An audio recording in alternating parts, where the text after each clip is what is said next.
বড়দিন বিশ্বজুড়ে লক্ষ লক্ষ মানুষের দ্বারা উদযাপিত একটি অনুষ্ঠান।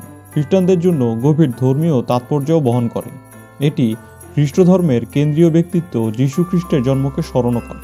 যীশু খ্রিস্টের জন্মের সঠিক তারিখ জানা না গেলেও 25শে ডিসেম্বর এই ঘটনাটি উদযাপনের দিন হিসেবে ব্যাপকভাবে স্বীকৃত হয়।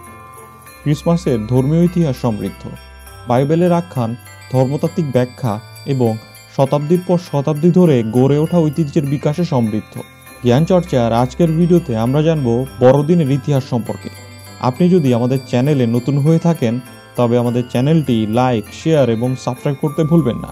রেগুলার আপডেট পেতে বেল আইকনটি ক্লিক করতে পারেন। ফেসবুক থেকে দেখলে ফলো এবং শেয়ার দিয়ে সাথে থাকুন। তো চলুন ভিডিও শুরু করা যাক।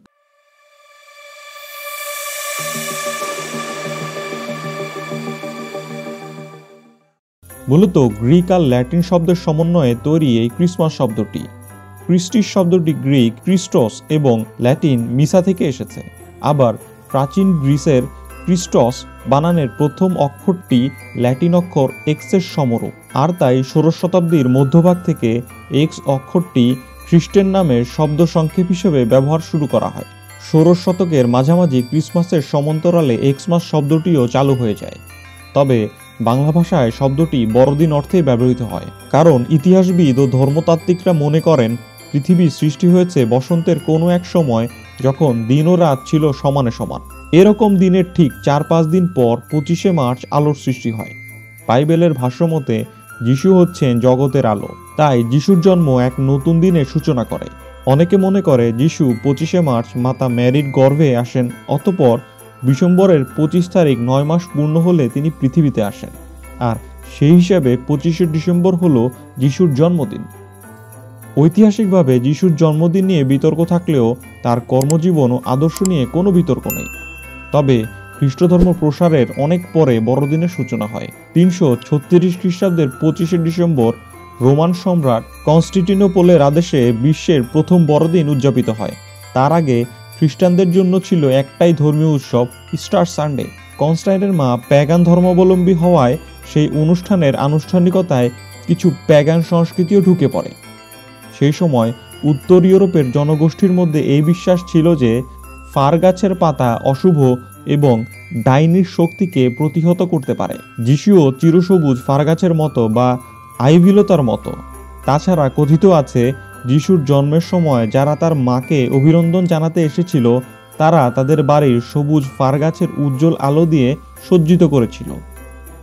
এ কারণে বড়দিনের উৎসবে ফার গাছ, আইভি গাছ এবং বাংলাদেশে দেবদারু গাছ ক্রিসমাস ট্রি হিসাবে গৃহসজ্জায় গুরুত্ব পায়। কনস্টান্টিনোপলের বড়দিনের উৎসবের কয়েক বছর পর পোপ জুলিয়াসের আদেশে ক্যাথলিক সম্প্রদায় 25 ডিসেম্বর আনুষ্ঠানিকভাবে বড়দিন উদযাপন করে। সেই থেকে বিশ্বের বিভিন্ন দেশে তাদের প্রাচীন ঐতিহ্য ও সংস্কৃতির সঙ্গে খ্রিস্টের জন্মদিন জাঁকজমকপূর্ণভাবে উদযাপিত হতে থাকে। অষ্টাদশ শতকে প্রোটেস্ট্যান্ট খ্রিস্টানদের আবির্ভাব ঘটলে মৌলবাদী খ্রিস্ট বিশ্বাসীরা ক্রিসমাসকে ক্যাথলিক উৎসব বলে ঘোষণা দেয়। তারা একে পৌত্তলিক উৎসব বলে চালাতে শুরু করে এবং এটা বর্জনের ঘোষণা দেয়। এর ফলে ক্রিসমাসকে কেন্দ্র করে প্রোটেস্ট্যান্ট অধ্যুষিত এলাকায় দাঙ্গা ছড়িয়ে পড়ে। এর পরিপ্রেক্ষিতে ইংল্যান্ডের কট্টর শাসকরা 1647 সালে বড়দিনের উৎসবকে নিষিদ্ধ করে। এমনকি আমেরিকার বোস্টনেও 1659 সাল থেকে 1681 খ্রিস্টাব্দ পর্যন্ত আইন করে বড়দিন নিষিদ্ধ ঘোষণা করা হয়। শিক্ষার প্রসার ঘটলে ধীরে ধীরে মৌলবাদী চিন্তা থেকে মানুষ সরে আসতে শুরু করে। চার্লস ডিকেন্সের জনপ্রিয় উপন্যাস এ ক্রিসমাস ক্যারলের মাধ্যমে ক্রিসমাসের পুনর্জাগরণ ঘটে। ক্রিসমাসকে কেন্দ্র করে লেখা হয় কবিতা, গল্প এবং প্রবন্ধ। ধীরে ধীরে ইউরোপীয় কলোনিগুলোতে ক্রিসমাস হয়ে ওঠে এক বিশেষ সাংস্কৃতিক উৎসব। দিনটি হয়ে ওঠে সরকারি ছুটির দিন। 16 শতকে পর্তুগিজরা প্রথম চার্চ তৈরি করে যশোরের কালীগঞ্জের কাছে। 1668 খ্রিস্টাব্দে কলকাতা শহরের প্রতিষ্ঠাতা জব চার্নক হিজলি যাওয়ার পথে সুতানুটি গ্রামে বড়দিনের উদযাপন করেন। বঙ্গের ইতিহাসে এটাই প্রথম বড়দিন। বাংলাদেশে খ্রিস্ট বিশ্বাসীর সংখ্যা 0.31%। বিশ্বের অন্য খ্রিস্ট বিশ্বাসীদের মতে এই দেশে খ্রিস্টান সম্প্রদায়ের বড়দিনকে অত্যন্ত পবিত্র দিন হিসেবে উদযাপন করে থাকে। তবে তাদের ক্রিসমাস ট্রি হয় দেবদারু গাছে। তাদের খাবার আয়োজনের মধ্যে থাকে পুলি পিঠা, ভাপা পিঠা, পাটিসাপটা পিঠা, চিতই এবং কেক সহ নানা ধরনের দেশীয় খাবার। শিশুরা সান্তাক্লজের উপহার নয়, তারা উপহার পায় বড়দের কাছ থেকে। পায়ে হাত রেখে প্রণাম করলে বড়রা সালামিও দেয়। নিজেদের মাঝে তারা বড়দিনের কার্ড বিনিময় করে। বড়দিনের আগের সন্ধ্যায় এক্সমাস ক্যারলের পরিবর্তে বড়দিনের নগর কীর্তন বের হয়। শহরের তুলনায় গ্রামের দিকে বড়দিন উদযাপন হয় কিছুটা ভিন্ন। ঢোল, খোল, করতাল আর হারমোনিয়াম নিয়ে দল বেঁধে বের হয় গ্রামের যুবক ও কিশোররা।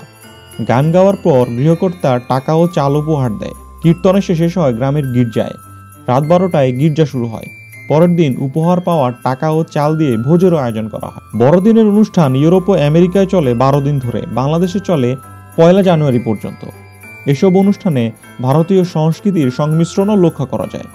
এভাবে বড়দিন কেবল একটি বিশেষ ধর্মগোষ্ঠীর মানুষের কাছে প্রাণের উৎসব হয়ে আছে এমন নয়, বড়দিন বিশ্বের সব মানুষের কাছে নিজেদের সাংস্কৃতিক পরিচয়েরও ক্ষেত্র হিসেবে বিবেচিত হচ্ছে।